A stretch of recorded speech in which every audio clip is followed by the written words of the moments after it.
On the proposed amendments to the Heber City Annexation Policy Plan. We'll start our public hearing with a brief presentation from our staff, just to give a little bit of an overview for those who aren't completely familiar with it. Thank you. Okay, and Mayor, just so everybody understands too, there's not a sense of urgency tonight. The council has only scheduled a public hearing. There's not going to be a decision tonight. The council will make that at a future meeting. I just wanted to make that clear so that it's not the sense of urgency that you have to throw your communication scene to the council. Yeah, and when they come up, because we don't have unlimited time and there's a lot of comments, if you feel like you haven't been able to say everything, you'll have more opportunities to communicate with the council because we're not voting on it tonight. So this process began April 27th. With the Planning Commission last year. So we've been working on this process for nearly a year. The state specifies a specific process for the city to go through in adopting an annexation policy plan. The city adopted the first annexation policy plan in the early 2000s and has amended it probably 3 or 4 times. One of the big things that the state asks is for the city to have a healthy discussion with all the affected entities, who include Wasatch County, surrounding jurisdictions, and in this case, special service districts that provide services that may be impacted. As such, the city has met with Wasatch County several times. On November 30th, the Planning Commission held a public hearing and made a recommendation to the City Council to adopt the proposed annexation policy plan. And tonight is a public hearing. This started, like I said, right before April, and we said the most significant change is the change to the map.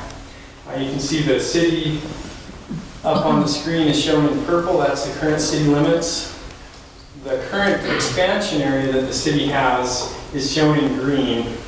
And the state tells us that if the city wants to annex any city in the state of Utah, they have to adopt an annexation policy plan.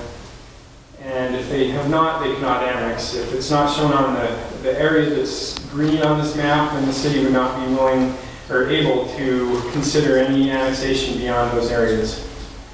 And so some of the more, I guess the most significant change is shown north of town in what is the North Village and the Sorensen properties. The boundaries up there coincide with the special service district boundaries. Another addition is on the northwest side of town. There's a space between the current city limits and the future bypass, and that actually, the bypass at that point actually becomes the future potential city, I guess, growth area. There's a small area down here, if you can see my cursor moving up on the screen, near the western end of the runway near Charleston, that has been added to square up property lines with the annexation boundary. Another change is originally the county, you can see that this green area in Twin Creeks area was originally on the plan. It is no longer on the plan. The annexation boundary would be Mill Road, with the exception of a small area that was annexed into the city earlier this year called, I think, the Sunrise Annexation.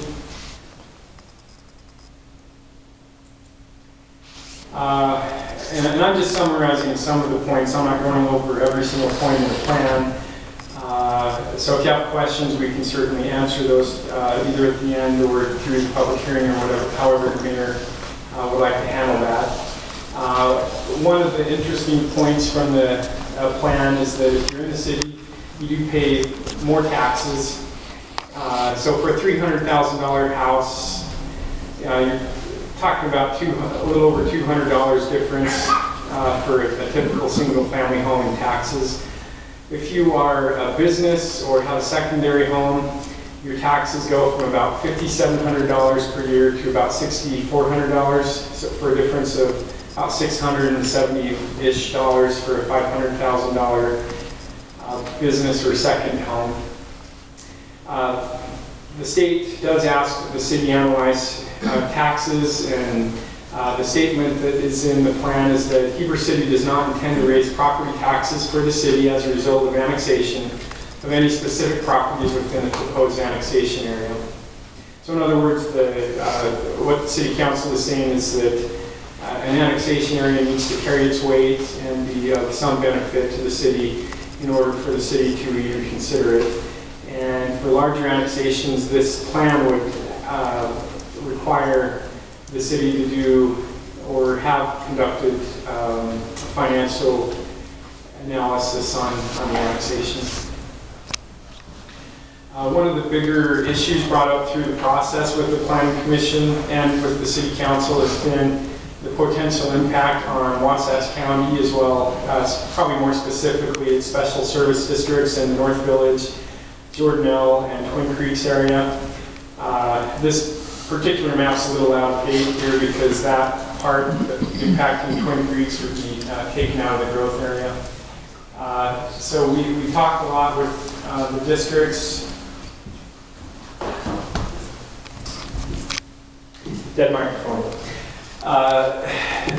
Basically, some of the bigger issues that we talked about has been density as well, and the talk that we've had with the county is that the city would utilize the special service district services for water and sewer within those district boundaries, as well as the city would adopt zoning that would be have the same densities that the county has right now, so that those special service districts would not be either over or under impacted. Can I ask you a question here? Yes. You see the orange that's between Old Highway 40 and Highway 32, that orange, yes, right there? Yes. What water district is that in right now? That's still North Village. That's still So, and this map is actually old. One of the comments that the district had was that we should square up the growth area out there on the north side with their district boundaries, which we've done. So this would be kind of this wider color right here that would be right there. North Village would go all the way around the curve then? Yeah, that's where the growth area is. That's what.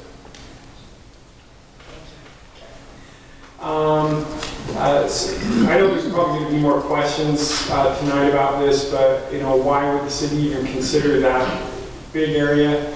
Here's some reasons to kind of think about. The property owners have approached the city and asked the city to go through this process. We've had several property owners on the periphery of the city that have asked the city to do this. These areas, especially to the north, have significant planned densities that are typically what you find in a city, and being next to the city, it's at least worth having a discussion. Sorry, we have a microphone tonight, so. Impact of public safety. Our police department has indicated that these growing areas are going to have an impact on us, whether it's in the city or not, and it's likely that a higher density area would incorporate it either into its own town or be annexed into another town, and that town would then compete for the city for growth and economic development. The city, as you saw on the map, does have limited growth area, and someone would probably likely applaud that. And like I said, there's already planned urban densities there. The city does not plan to have higher densities than what's already planned in North Village. In fact, I think the Council and Planning Commission have indicated that if there's any way to actually have lower density, that would probably be their preference, but we have what we have. You can go to the next slide. Impacts of this aren't going to be that our city boundary grows, but what it does is it gives property owners the option to request annexation. It does not obligate the city to ever annex all of these properties. If the city wanted to not annex, even after adopting this plan, that is their prerogative. Annexation is a legislative decision, and so the courts, the council generally have somewhat of a basic rationale as to why they support a particular decision, and the courts give a lot of deference to the city with the legislative decision. Next slide, please. And I'm almost done. So this is a list that I think many of you have probably seen, but it's basically a spreadsheet showing concerns that Wasatch County and special service districts have expressed. Just to summarize it, I won't go into detail line by line, but one of the bigger issues was that we needed to do more analysis and make sure that our plan was complete and addressed all the parts of the state code as it addresses the annexation plan. So we went, the plan went from its original about 20 pages to I think over 30 pages. There's more population analysis, land use analysis in this document now. There's a couple of pages of policy guidance for the council as they consider annexations. Another big comment that Wasatch County had relates to how the city's going to regulate land use. The county does not want the city to increase density. I've not heard any city officials say anything different than that. But the city would have to adopt a revised trails plan, which we are in the process of doing anyway, a ridgeline ordinance, a highway setback ordinance, an access management plan for Highway 40 and Highway 32, probably some new road standards, the bypass list of concern, and which it always has been, and then densities and land use. We need to look at adopting the North Village land use regulating plan. Another issue Wasatch County had was their water board, and they've asked that the city follow the water board process in special districts. I've not heard any city officials say anything any different than that, but the plan specifically addresses that, but that's something that the city needs to do.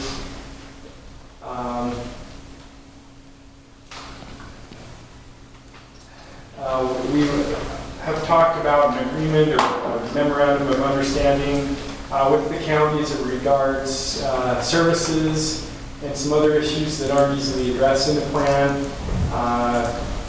And we've had that discussion with the county since April, and we've met several times, and we'll continue to talk up until next week and probably beyond as we talk with the county on how that agreement or MOU will be moved forward.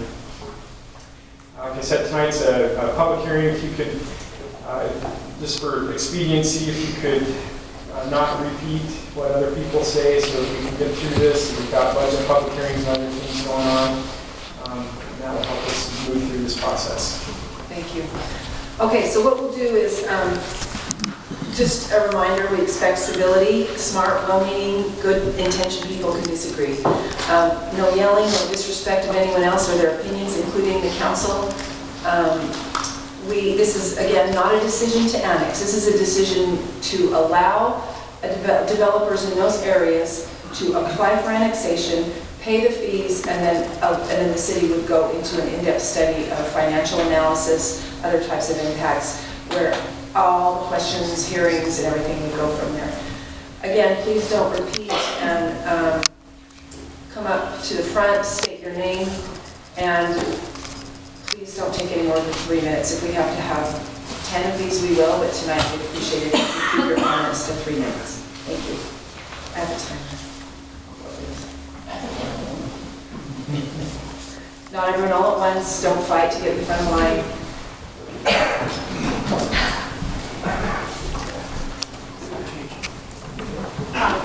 I'm Pam Patrick. I live in the county. I live in Wasatch, New Winkers.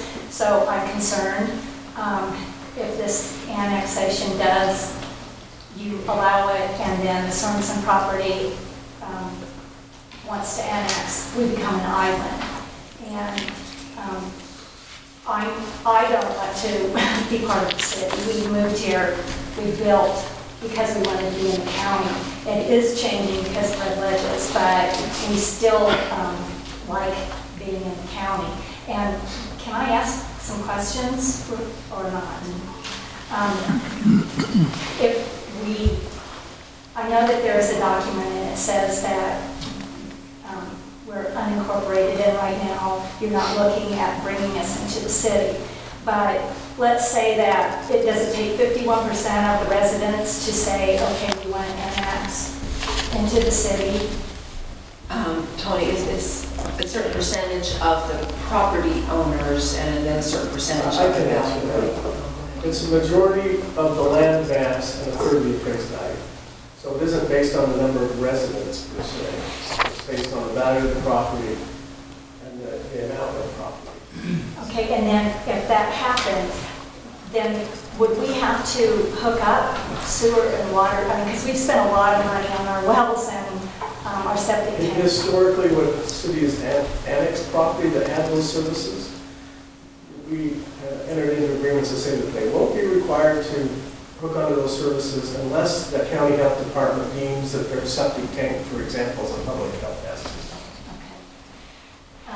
And as far as annexation, has the city ever said no to somebody that wants to annex? And if they did, what was the reason? The most recent one was, there was the Coleman and McDonald properties were denied annexation, and the McDonald properties specifically. Triple Crown originally requested annexation to Heber City, and it was denied. I think that was more in deference to concerns expressed by Wasatch County, as it was within the Twin Creek Special Service District. So there are instances where that's occurred. Okay, and as everybody who does know me, I am concerned about water. And I'm concerned about density also. We are the second driest state in the nation. And if we go through 5 years of drought again and we build more homes, and if we go dry, nobody's going to be able to live here. So I just would like people to be proactive into maybe putting some things in place as to conserve water in the evening, because it seems like nobody, the city or the county, the cities or the county have done that, and it's just a big issue for me. Yeah, we just spent over an hour and a half talking about water, so we even talked to any of us after that very thing came up. Councilman Crittenden brought up the second driest state, so thank you. Okay, thank you. Okay, next.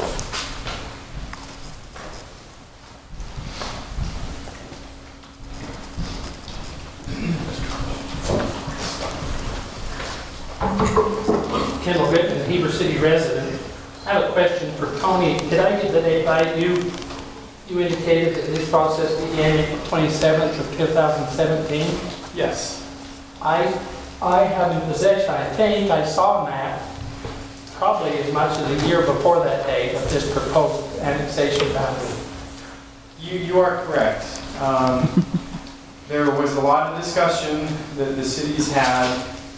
Prior to that, we did some analysis, determined it unfeasible, but we talked again in March and were approached again, and we moved forward. So, And the second question, I guess, for the council, when did the council, as the legislative body, pass an ordinance or a resolution asking Heber City planning staff to make this annexation change?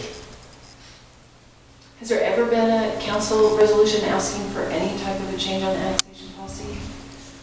On any annexation? So the ever? city, no, but there's, with any legislative decision that you make, there's never been a requirement to do that. Now, if the council wants to have a requirement to do resolutions before we do anything, that's fine, but it's not been something that the city's done in the past. Does the Heber City Planning Department then work on their own, or do they work under the direction of the legislative body? The city planning department works under direction of the council, and when the city gets a request to go through this process, just like a zone change or a fence permit, we process them and we go through the process. The city planning department is not the legislative body, nor is the planning commission, but both are advisors to the council. And as we get applications for any zone change, that's a legislative decision as well. We don't come ask the city council to pass a resolution. The city council is the ultimate deciding board, and if ultimately in their infinite wisdom decide that all of this is hokey and a waste of time and turn it down, they are the final legislative body, the only legislative body that the city has, and they can turn it down at their own will, their own discretion, for any reason that they want. Okay, I guess as a statement, this is a pretty big change, and perhaps should have required legislative direction before. Sure, certainly there was a lot of discussion with the council beforehand, a lot of calls, informal discussions of should we even bring this up, and certainly we got 3 council members to say yes, we'll please bring it forward and let's go through the process. And a resolution? No, there's no resolution that's required. Okay, thank you. One of the interesting things about state law is it requires our annexation policy plan to include a justification for excluding urban development within a half mile. So although that development hasn't happened, knowing that it's going to happen, that we would have to justify why we wouldn't have it as part of the city, because state law assumes that urban development is in the city. All right, anybody else want to come up?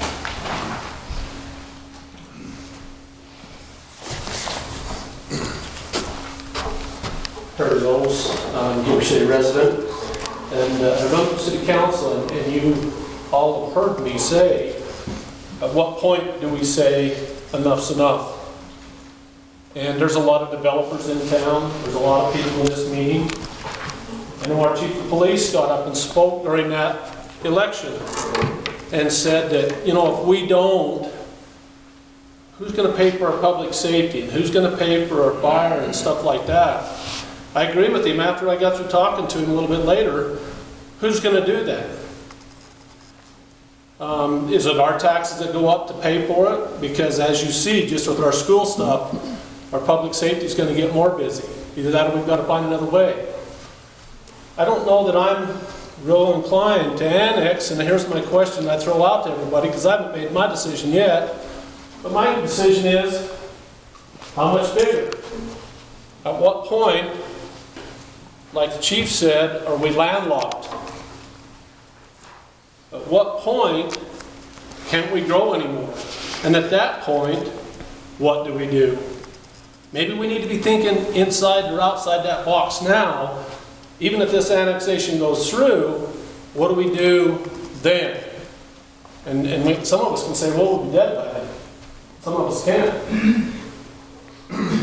I heard tonight also, it isn't our intent to add any more. It wasn't the intent when old Sugar Clay was the city councilman to add any more. But it keeps happening as growth comes. My question to you is, do you, sitting on the council right now, have the strength within yourself to say no when no has to be said? Thank you. Thank you, Perry. Next.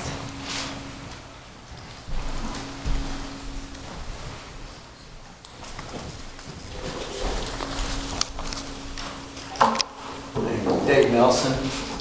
You need the address? hope not. I live in the county, I live in Wasatch View, it will be an affected area. And for me personally, I would say it's a negative. But you're not here to vote personally. You're here to vote for what's the best interest of the city. If the idea of not annexing this property, or even allowing the option to annex it, meant no growth, you might want to consider saying we're done with growth. But that's not going to happen. There's already over, I believe, 9,000 ERUs approved, of which they already have entitlement in that area. So that growth is going to happen one way or another. The big question for Heber City is not, can you find a way to stop growth? You can't. Well, yeah, you could. We could tax everybody to go buy up all the land and make it city property that could not be annexed or not be built on. Yeah, then we could. But it's not. It's other people's land, it's individuals' land, and they have the right to do what they have entitlements to. So that's going to be built. It's going to grow. The question is, will Heber City have a say in what happens? If it's annexed, then Heber City will have all the say in how it happens. The taxes for the infrastructure, the taxes for all of the cells, all of that will then be brought in here. Heber City is going to be affected no matter what. The police department, the hospitals, everything that's involved in the city itself is going to be affected. If it's not part of the city, you're going to be affected in paying the fees. And then all of our taxes in Heber City will go up because we won't have additional revenue from other areas. So it makes sense for a city. I mentioned this once before, a couple of months ago. Down in Washington County right now, 3 cities are annexing everything they can get their hands on because they know if they don't, the other city's going to. See, that's the other thing, is to think that if it's not annexed, it'll never be a city. That's not true. You have a city called Independence out here that was created. North Village, by its owners and the people that own the land there, could create their own individual city and create a competing city to Heber City. And those things will happen as those services and things grow. If it was simply to say, let's not annex because we're going to stop growth, that'd be one thing. We're not going to stop growth. People, I moved here in 1994 and everybody wanted to shut the gate. And I included, when I got here, I thought it was great, shut the gate. Everybody that's been here, except for, there's very few people that have been here for 100 years. They're saying nobody in this room. Everybody would want to have no growth. Everybody would like to have no change in zoning. But I fair say that the majority of the people in this room are living on what was once agricultural land. And as to my last thing on the water, we use far more water in this valley for irrigating the farms. I have no problem with that. But to argue that there's not enough water for residential and for the infrastructure is not factually correct. Because it takes 3.5 to 4 acre-feet of water for every acre that you irrigate. It takes far less than that for residential and the other services. Anyway, me personally, I wish not